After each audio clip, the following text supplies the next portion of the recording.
Part 2. Waging War.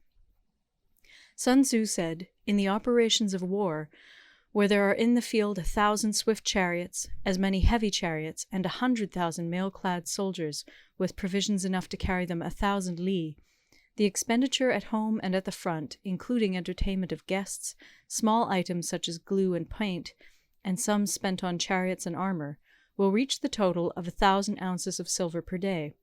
Such is the cost of raising an army of 100,000 men."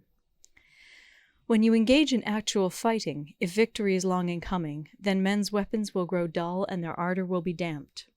If you lay siege to a town, you will exhaust your strength. Again, if the campaign is protracted, the resources of the state will not be equal to the strain. Now, when your weapons are dulled, your ardor damped, your strength exhausted, and your treasure spent, other chieftains will spring up to take advantage of your extremity. Then no man, however wise, will be able to avert the consequences that must ensue. Thus, though we have heard of stupid haste in war, cleverness has never been seen associated with long delays.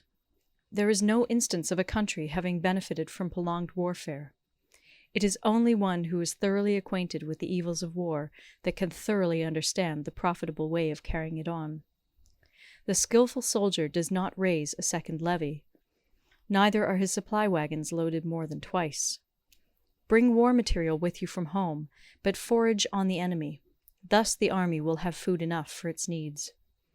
Poverty of the state exchequer causes an army to be maintained by contributions from a distance. Contributing to maintain an army at a distance causes the people to be impoverished.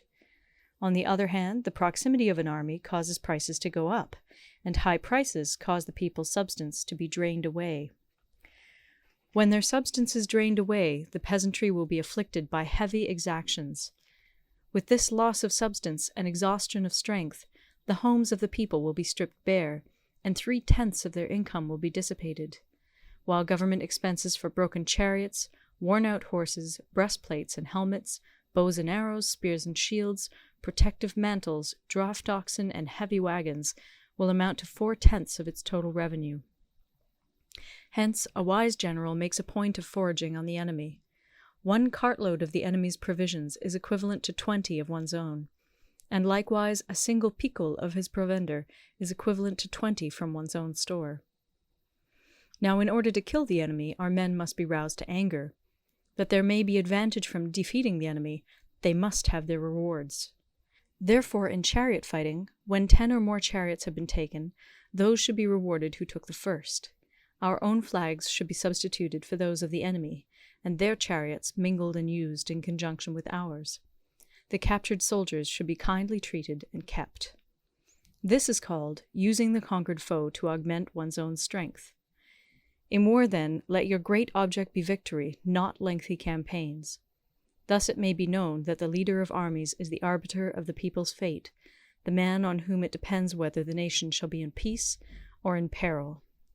Part 3. Attack by Stratagem.